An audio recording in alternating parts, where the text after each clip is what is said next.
Bonjour à tous, je m'appelle Sophia. Je vais vous parler des énergies astrologiques pour la semaine du 12 au 18 janvier. Semaine tragique et difficile, nous venons de vivre en France. Partout dans le monde, l'émotion est très très forte. La pleine lune en Cancer nous aura mis en face de certaines réalités qui ne peuvent plus être niées. Le carré Pluton-Uranus, qui pendant cette pleine lune en Cancer était mis en lumière avec les nœuds lunaires dont je vous en ai parlé, ces nœuds qui sont des indicateurs karmiques. Il y a 19 ans, en 1995, ils étaient déjà dans les mêmes signes où ils sont aujourd'hui. C'est-à-dire que c'est une histoire de cycle qui se termine et un autre qui débute, mais qui doit aussi servir à nous interroger qu'avons-nous appris depuis 1995. Ce nœud nord en balance nous invite à chercher l'harmonie, la coopération, la diplomatie. Il nous exhorte à abandonner l'impulsivité, les réactions violentes et non réfléchies, le manque de dialogue. Et c'est surtout cela qu'il va falloir beaucoup mettre en pratique, le dialogue.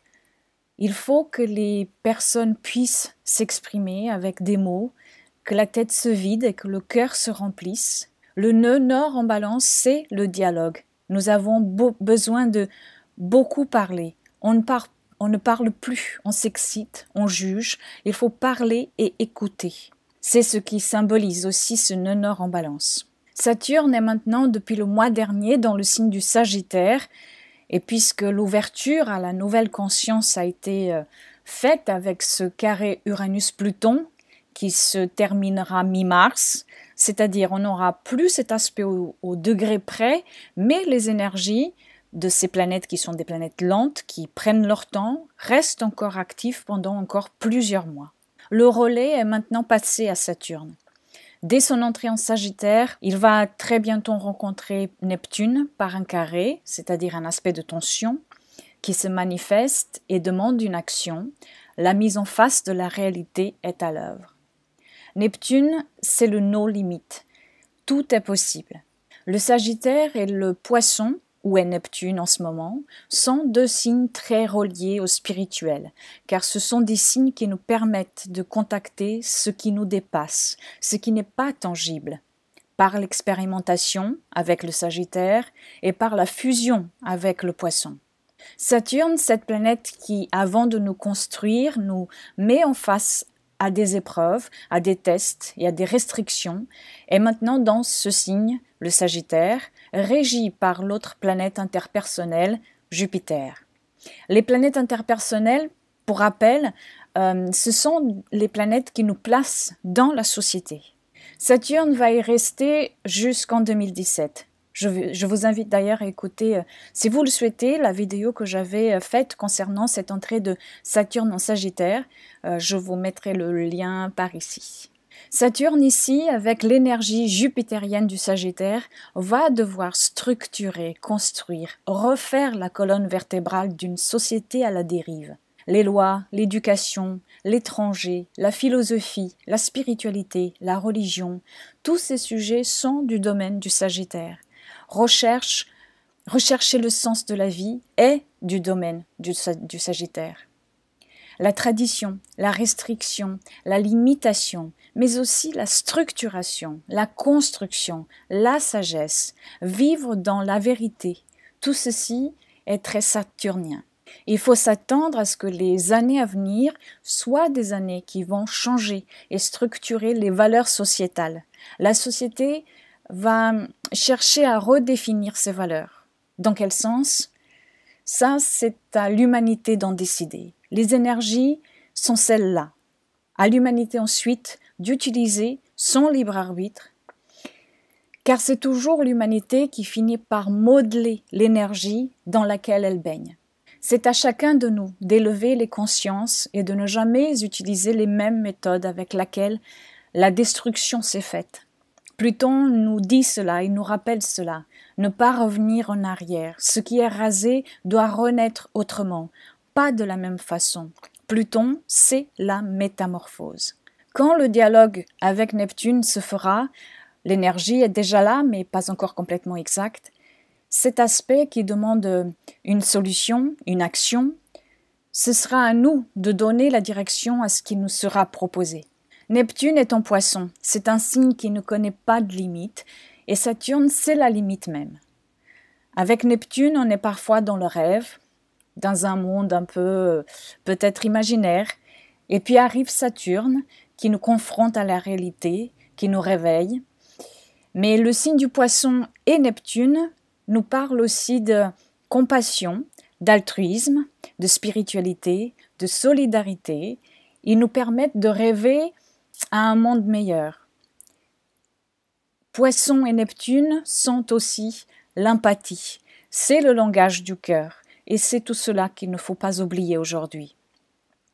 L'ombre de tout ceci, car il y en a toujours, c'est un climat d'incertitude, de peur, de dispersion et parfois de fuite. Un réveil se fait, le dialogue doit maintenant prendre place partout. La recherche de sens doit être maintenant amorcée et la main tendue et le cœur doivent accompagner la parole. N'oublions pas que le Sagittaire est aussi le signe de l'optimisme, de l'idée que quoi qu'il arrive, demain est un autre jour et tout est possible et que la vie doit continuer. Pour que l'évolution des consciences puisse toucher de plus en plus de monde, il faut lâcher la colère, la haine, la vengeance, la dualité, ce qui nous propose le nœud sud en Bélier, qui est maintenant si proche d'Uranus. Uranus, cette planète qui nous invite à être qui nous sommes véritablement et qui nous amène le plus souvent à expérimenter cela par des crises brusques et qui sont parfois brutales. Neptune en Poisson propose l'union. Allons-nous lui tendre la main? Ce qu'il faut savoir, c'est que le carré Uranus-Pluton est et reste la dynamique de base dans laquelle nous sommes aujourd'hui. Il y aura un avant et un après ce cycle, et la société, mais aussi les consciences, subiront un changement massif suite aux événements de grande ampleur que ce carré produit est en train de produire depuis maintenant 2012. En ce qui concerne cette semaine, elle sera imprégnée de l'énergie de Mars, car Mars va sortir du Verseau et entrer dans le signe du Poisson, un signe d'eau lié aux émotions, où Mars va rester pendant les prochaines 5 semaines. Donc dès son entrée, il fera un carré à Saturne. Il se peut que l'énergie de Mars soit freinée cette semaine, freinée, contenue, frustrée, limitée, mais va bouillonner à l'intérieur. Cette énergie peut aussi devenir confuse et s'éparpiller. Mars en Poisson n'est pas dans son énergie normale. Mars, il symbolise la conquête et l'action. Et ici en Poisson, un signe dirigé par l'émotion, la tâche s'annonce vaste et infinie. Il y a ce sentiment que tant reste à faire. Il peut y avoir donc ce sentiment d'impuissance et d'insatisfaction aussi.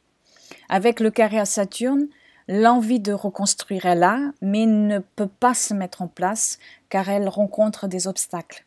Mais en même temps, cette énergie est aussi tournée vers l'universalité, la compassion, l'empathie, l'union, le partage, l'amour universel et inconditionnel que symbolise le Poisson. Si l'énergie trop fortement ressentie intérieurement ne s'exprime pas dans un élan d'ouverture universelle, c'est là que la résistance se fait.